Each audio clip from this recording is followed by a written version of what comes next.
the 3 biggest mistakes that we see lenders make. We're going to break them all down today. We have the fortunate position of running a mastermind group of private lenders, so we get to work pretty closely with dozens of them from around the country, both in the online group and offline group. So we definitely see what is going on, and we are going to give you these 3 keys today.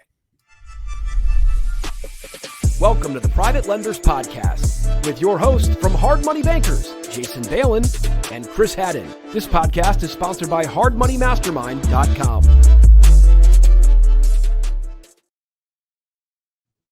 Real quick, before we get started here, if you haven't done so already, go check out Lender Software, lendrsoftware.com. It is the fastest growing, as far as we know anyway, the fastest growing software in the private lending industry. Recently, it feels like everyone's talking about Lender. Everyone's talking about Lender in the mastermind group, obviously, in the few Facebook and LinkedIn groups I'm on. So definitely go check it out. Mention this podcast and you'll get a discount on the setup. Check it out, lendrsoftware.com. All right. We got some heat for you today. Talking about we're discussing what we're going to go through on this podcast, and there's a number of things that we could dive into, but we feel like these 3 mistakes that we see very, very commonly with private lenders is going to help you shortcut a lot of this business. A lot of the trial and error that we had to do back when we started at the end of 2007, you can shortcut by listening to this podcast, our other ones, and by being in the mastermind group.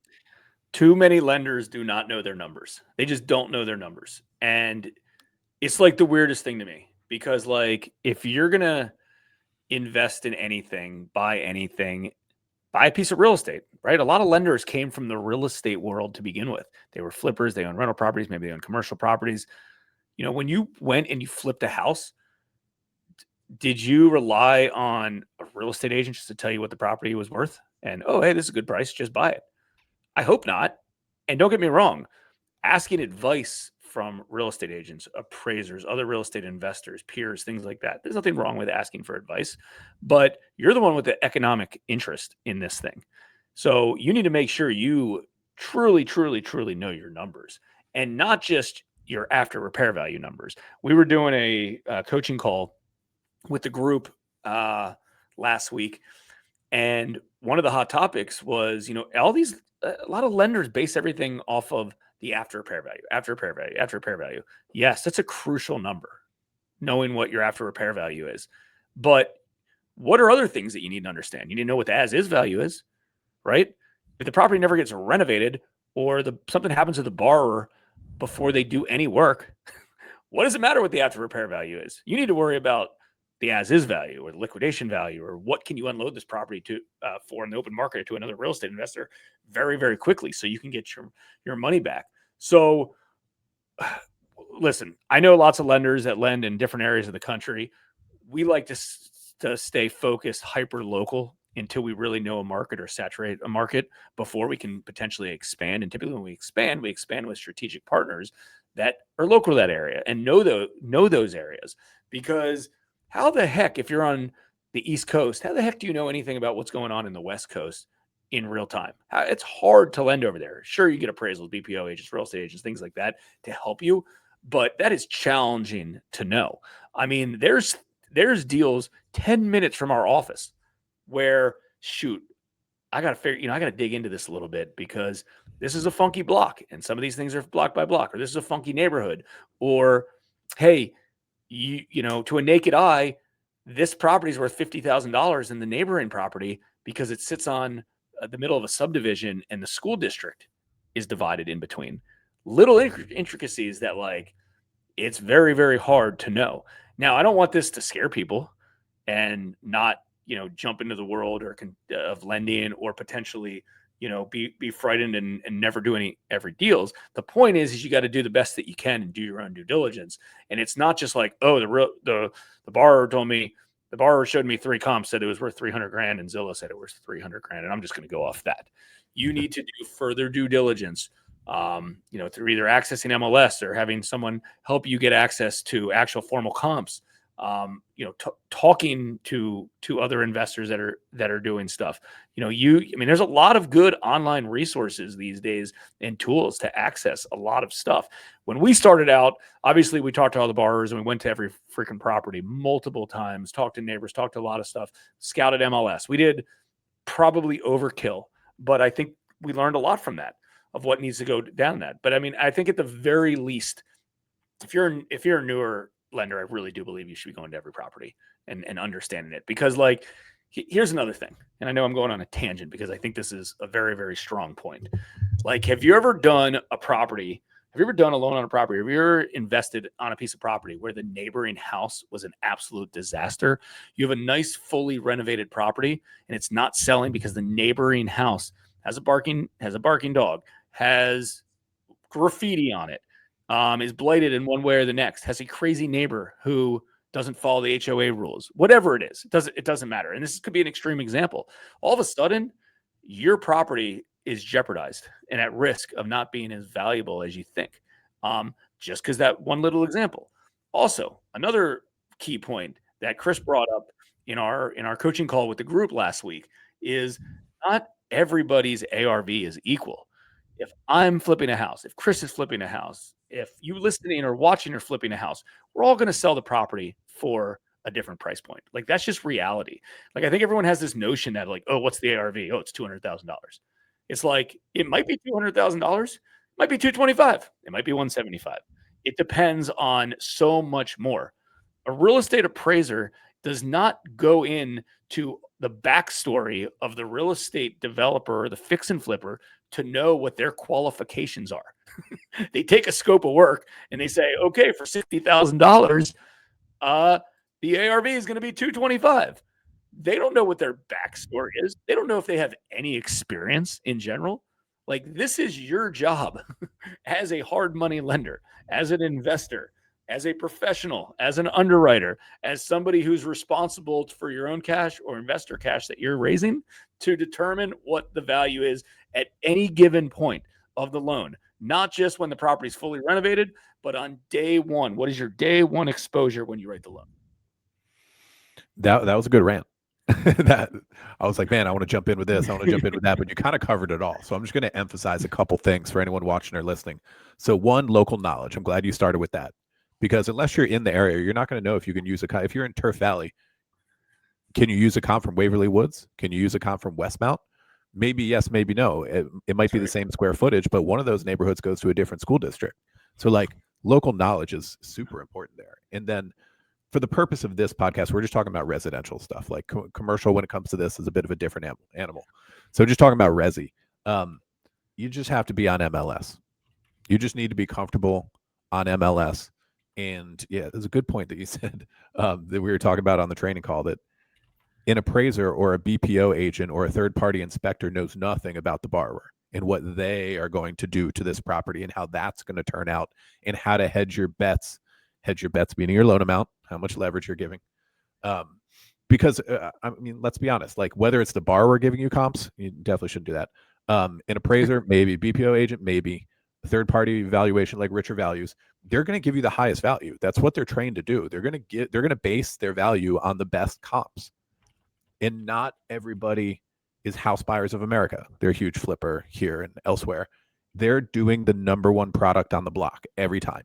They're the best. They've done thousands of them. They know exactly what they're doing. Somebody in their third flip probably can't compete with them in terms of resale price. That's just reality. I actually asked, it was just earlier this week, I put on LinkedIn a post, I don't know if you saw it, a post that said, how many private lenders out there spend a good portion of their day on MLS comping properties to give safe loan quotes? And probably 6 or 7 lenders jumped in. They're like, all day, every day. That's what we do. We're asset-based lenders, so doing that is our number one job, which it is. It's the number one job in lending. And I was thinking about all the people who didn't comment or were they there oh shit, is this what private lenders are doing? Is this the number one job? Everyone's saying it's the number one job. I wasn't aware of it. But in reality, that is the number one job. The number one job, and there's a lot of important jobs in running this kind of business and portfolio. But number one is knowing the value of the asset you're lending against. Straight up. Anything to add there? We're going to No, jump into capital. no, I think we I'm going to rant on capital. I think we nailed, I think we hammered that nail all the way down. So don't make that mistake, because too many lenders do. Too many lenders just don't know. All right. So let's move on to not having enough control over your capital. Now, obviously, there's a lot of different capital structures. If you have your own fund, or if you're doing direct placement with capital investors, if you're table funding or brokering to institutional lenders, whatever the case is. Now, typically in general, whoever writes the check makes the rules. That's typically like a term that's used. But as the hard money lending operator and company, you need to have control over the capital that you're raising. You just need to have a level of control, or if not only is just not going to be a business that's going to be end up succeeding, it's just going to make you miserable. So let me go down one example, Chris, and then you can kind of go down to another example, right? Because having control could be not having enough money, or it could be having too much money. Having too much capital available is not a good thing either. And we've always kind of represented this to folks, and we fell into this trap early on and it's not a trap, like this is reality, where it's a seesaw. Too many deals, not enough capital. Too much capital, not enough deals. And neither one of them is ideal. And it all kind of stays like that almost forever. Now, obviously, it's more extreme early on in the lending business, but as you grow a portfolio, it's still going to be like that, right? You have a debt fund, and you get paid off like a lot of money in 1 month, more than normal. You got too much capital, not enough deals, right? And you're obligated, to cover that, that monthly or quarterly payment. So let's just use the direct placement model for this first example. So let's say you have a direct placement model, and you've raised some capital from a few borrowers, or from a few lenders, sorry, and then you start having more deal flow than capital, and you haven't done a great job raising more capital, because like, oh, I'm so busy, I need to get these deals in, blah blah blah blah. Like, I don't have time to raise capital, type of thing. And you have like 1 or 2 capital investors or 3 capital investors. Like, they're going to end up being your boss, because they're going to see that you're desperate and that you're going to need their capital. And you're not going to have control over them because of that. Because, hey, I'm going to find more deals, And then you're not out there raising capital alongside, and you have, let's say, $1 million worth of loans and $600,000 worth of capital. And then you potentially want to go to that capital investor, say, hey, if they're interested in being involved in future deals or another deal, and they're going to know that you need that money from them, they're going to turn under your boss, and you're going to lose control. And that's not a fun position to be in. Yeah, we've been in that spot with co-lenders early on, not in many years, but early on. And we see it with other people in the mastermind group. So I want to go through a couple specifics about different capital structures and situations in which you might not have enough control. So we're not talking about complete control, because you really don't have that unless you're only lending your own money. This applies to investor capital. And what's the right amount of control? Okay. So breaking down that example a little bit more, if in the co-lending model, if you have, say, 3 wealthy capital investors they all have 7 figures with you, they're whales, they got a bunch of money. You only have 3 of them though. They're going to have too much leverage over your business. They're going to know that you need their money. They'll pick this up in conversations. They're sharky, they're successful, they got rich for a reason, right? And so they are going to dictate too much stuff to you. Meaning like that loan amount's a little bit too high, or like I don't want to do 250 on this one. It should be a 225. So get that loan amount down, go back to the borrower, and then talk to me. And like, you can't have that. You can't run a business that way. Or you get into a situation where you need it, and they know you need it, and they're like, all right, you keep the points, I'll keep the full note rate, which is not supposed to be the model. Like, if we're lending at 12.99, paying out the full 12.99 to the investor is giving them too much. There should be a servicing fee there. They should be making around 10%. And trust me, we know from experience that that's a good number. Investors are happy at that number. If they're getting like 12 or more, like they're getting over on you a bit. And that's because they know that you need it. If you had 20 of these investors, even if they were smaller, they wouldn't have that kind of leverage over your business. There would be no one investor who would have sway over you, right? We experienced that early on. Thankfully, we grew out of it. And hopefully you're not in that position, but we know what happens. We know what happens. So Okay. Talking about the debt fund, which you started with. And there's a couple reasons why, it can be a great thing. It can be a great model running a debt fund in this business, but there are some things to watch out for. Like one is taking too much money into the fund, and it's the same kind of situation like you started with getting too many payoffs at one time.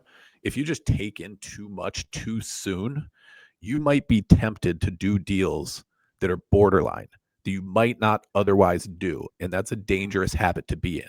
You're deploying on so-so deals that you're not totally sold on just because you have to get that money out because you have to pay the fund as soon as the month ends, right? And so in that example, the capital's starting to control you, not you controlling it, right? Same with the financial risk of a debt fund being that as soon as that month ends, you have to pay X amount to it, regardless of what comes in the front door. If you have a slow closing month, if you have more borrowers than normal or delinquent, right? So now that fund's starting to control you instead of you controlling it. Any more to add to the fun part before I go on to institutional? No, I think people forget about that. I think most people are under the impression that, if I just had more capital, I'd have more deals, or I could do more loans. And like our approach on this is just do better loans. Go find more and more loans. Like there's no reason slightly off topic, but there's no reason you should not always be continuing to market. Worst case scenario is instead of doing, 10 excellent deals, you do 10 home run deals. Like that's the worst case scenario that happens in that case. And it's very challenging to raise capital without finding good opportunities that exist. And you need that good capital. And like what you said, the fun thing, your capital investors will end up being your boss on that fun thing, and your debt's going to end up killing you if you grow that thing too quick. Right. And we've seen that with lots of lenders where they do too many deals too quick. They raise too much capital too quick. And it kind of has to be a slow and steady progression. Right. Because then it hits them all at once. So anyways, let's move over to the institutional side. Not something that we do every day. And this is one of the main reasons why, but it is good to at least make folks aware of this. Yeah, I want to cover some bank and institutional type stuff because they're both institutions, but they're kind of different animals. So talking about credit lines. Credit lines can be useful. A leverage facility can be a useful thing. But like anything else, you don't want to be too dependent on it. Around the time we were first getting into the business, we heard a story about a lender that was in the lending world before we got into it, shortly before, out of Chicago. And this particular story, they ran most of their lending based on the credit line, right? I think they had some cash in addition to that, but most of it was dependent on this big credit line they had through one bank. They had a great relationship with them. They had a good performing portfolio. That bank got bought. And through no fault of their own, the lending company's line got pulled. They got gobbled up by a bigger bank. They took a look at the balance sheet and they're like, yeah, we don't love that asset class that we're in right here. We're going to call that due now, like 30 days. X amount of million from the portfolio was called due to the lender. And that's a scary position to be in. So there's nothing wrong with a credit line. There's nothing wrong with leverage, but you can see the obvious problem with being that dependent on it. There's a lot of risk there. All right, so let's talk about institutional stuff, which has gotten bigger and bigger in our space. I know a lot of lenders out there, even if they don't talk about it, a lot of them don't talk about it publicly that, hey, we just fund according to institutional guidelines and then sell it off after the fact, or even table fund it. But you can tell because they all advertise the exact same loan programs. Oh, here's first of all, they call rehab loans RTLs. And I'm sure a borrower has never heard of that term ever. Oh, I'll give you an RTL. A residential transitional loan. But if you see lenders talking about RTLs, they're just selling to institutional because they made up that term. DSCR, similar thing. Ground up construction. Have you ever seen lenders like us get so heavy into ground up construction? No, you haven't. It only exists because the institutional guys say, here's your guidelines. Just go ahead and underwrite it according to this. Send us the file. We'll send you the money. We'll service it through this third-party servicer and everything's great. Okay, but if you caught the podcast we did with Jack Bevere who's a big balance sheet and institutional lender. He knows everything behind the scenes. If you haven't seen that podcast, go check it out. He dove deep into the institutional stuff and the risks that come with it.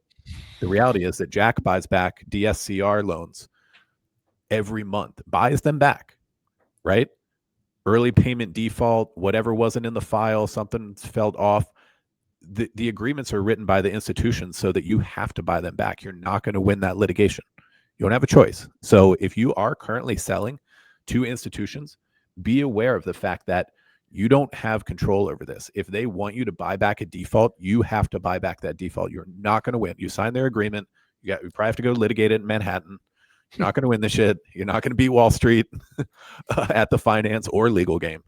So be aware. If you are selling to institutions, when shit hits the fan, you're going to get hit with buybacks. And if it hasn't been happening much recently, well, then you've had a good run and the market's been pretty good and things aren't going too crazy. But there's very real risk there. Dude, no doubt. No doubt. Not something that you want to build a business around by any means. You know, I know there's a lot of chatter in the mastermind group of like, hey, should I broker loans before I start being a lender? I mean, it's a completely different business model. And I think there's a ceiling that you could potentially hit. You know, we had one of our partners that was dangled that carrot in front of them. I was like, hey, I really think we're missing out on all these opportunities that we can't lend on. And we're like, cool, go spend some time and go down that road and see if it happens. He lasted 1 year, closed one deal, was a royal pain in the ass. And he's like, yeah, this is dumb. I'm going to stick to being a hard money lender because that's what's good. All right. So the third biggest mistake most lenders make is doing everything themselves and not having a team. And I know everyone's cheap kind of on the front end. They don't want to bring people in place. They want to kind of handle everything themselves. You know, there's a control factor and I get it. And we're also, since we're owner operators of this business and have always been and probably always will be, you know, there's a key role for us of where we see fit that, you know, I actually do believe that somebody should be involved. The operator, the owner should be involved in almost every aspect at the beginning, just so they understand it, so they can help train an employee. They can see how it works. There's a lot of moving pieces, right? And you want to make sure, you know, this is an investment vehicle and it's an asset machine that you're lending against. So it's not just a widget that you can sell. And if you really, really screw it up, okay, give me the 15, you know, I'll give you your $15 back. Give me the widget back, right? Like there's real liability if you mess up on a transaction. But I'll kind of tell you a quick story. You know, back up, rewind maybe 12 years ago, call it. You know, we were year 7 of the business. We had a pretty good operation at that point. You know, nothing gigantic or killer, but a pretty good operation. We had, it was the two of us. We had some like admin marketing help. And then we also had a controller that was doing like loan servicing stuff for us and stuff like that. And, you know, I was doing a lot of stuff on the front end related to, you know, sole loan origination, processing, underwriting, you know, pretty much everything until like the loan closed. Right. And I remember, you know, we had a business coach at that point, and I was like, listen, I'm really scared to bring on a loan processor. Although I know we need a loan processor. And, you know, he went over, you know, why are you scared? What are some of the things? And I was like, I'm scared because I feel like I'm going to lose control of the files and not fully get it. Right. Because as I'm originating, I'm also underwriting, I'm also processing. And it was kind of like one fluid, you know, process where I was nervous that if I didn't touch every file as much as I was, that I just wouldn't know the file. Like I was scared. Like I wanted to wear a good underwriting hat. So he was like, well, there's obviously checks and balances and QC you can put in place. And, you know, let's put it like this. What happens if you can find somebody, and this is the way he phrased it. What happens if you can find somebody, you know, that could do your job 50% as well as you, or 60 or 70% as well as you, but you didn't have to do any of it. They could do all of that. And then you could concentrate on more important things or other parts of the business. And this is just the processing component. This isn't the underwriting or the originating component. And I'm like, yeah, I mean, that would make more sense. And he goes, let me tell you a little secret. Chances are, because that person's full-time job is only one segment of this, of what you're doing, they're probably going to be 110% better than you. And sure enough, you know, that's what happened. And we hired, you know, a processor, portfolio manager, in that, and that's what happened. And they were significantly better. I was freed up, 90% of my life to do, or my job to go focus on other stuff. Let's go find more business. Let's go improve this process. Let's go do this. Let's do this. And then I put a few QC quality control things in place to make sure that I still was well aware of what was going on in every file, which I still do today, and didn't skip a beat. And it was a no-brainer. But like, that was a big learning lesson of, you can't do all this stuff yourself. You need the proper team that is going to be able to help you. Yeah, and let's also keep in mind that this is supposed to be a pretty good lifestyle business, right? Like I was making a video not too long ago, earlier this week, when I was talking about like the work in and money out equation. Like this business model is really, really set up for that. There's a good amount of money that comes out of these deals with a, fairly manageable amount of work compared to some other models within real estate, right? You can go through the different investing models or other, income expense type businesses. But yeah, I think overdoing it, doing too much of it yourselves, having a lack of systems, it is a problem that we see. And there is one example, granted, it's an extreme example, but a guy named David, who's since retired, but when we were early on in the business, he's in this area. He did absolutely everything himself. He did a lot of loans, and listen to all the stuff he did. It's crazy. He did all of his upfront inspections, evaluations. He did his draw inspections. He obviously originated and talked to the clients. He was only lending his own money, so he didn't have investor relation stuff. He did his own loan docs. He even litigated his own defaults in court, and he was not an attorney. So like I said, this is an extreme friggin' example of this guy, David. And he worked 14 hours a day, 7 days a week. Everybody in the industry knew him and always talked about how crazy he is and why does he work this much. He had a ton of money. Of course, he burned out after doing that for several years, many years. He burned out, retired with a bunch of money, all good as far as I know. Haven't heard from him in years. And granted, that's an extreme example, but it just goes to show you that the software is important and your team's important. A lot of people start with an accountant. Pretty soon after that, you're getting a processor or loan portfolio manager, somebody prepping your files for closing, doing construction draws, stuff like that. Maybe after that, it's like originators. But depending on where you want this company to go, how big of a portfolio, what your take-home pay is, I would scope all that out and back into what kind of operation you need, what kind of people and software you need. And it's very doable, honestly. Like, it's doable at a small scale. It's doable at a large scale. We see it, and we've been there, right? It's been profitable the whole time.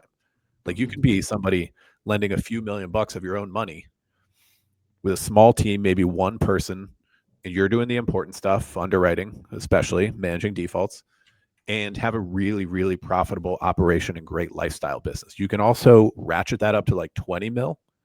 It's like you and two others, or maybe two business partners and one staff person at the 20 mil size. Maybe you have, I don't know, 50 loans outstanding, something like that, 50 to 100 loans, and have an awesome, profitable business there too. Still a good lifestyle. So like along the way, as you're growing and depending on where you want to go, keep an eye on that. Keep an eye on what it should be, the team you should have, the overhead you should have. It can be, very, very profitable, even with some people on the team. And yeah, those are the three common mistakes we see lenders, both inside and outside the Mastermind group, make. We hope this show has provided you some insight on your own operation. If you haven't done so, join us inside the Mastermind group. Just go visit hardmoneybankers.com. Join the team. We hope to see you there. Catch you here next time on the Private Lenders Podcast. We hope you enjoyed this episode of the Private Lenders Podcast. Please note that the opinions stated by all the speakers on this show are only opinions and not intended for legal, financial, or accounting advice. Please make sure to always check with your own legal, accounting, and financial professionals. If you enjoyed this episode of the Private Lenders Podcast, we'd appreciate it if you would spread the word. Make sure to check out hardmoneymastermind.com, the #1 free community for new and experienced private and hard money lenders.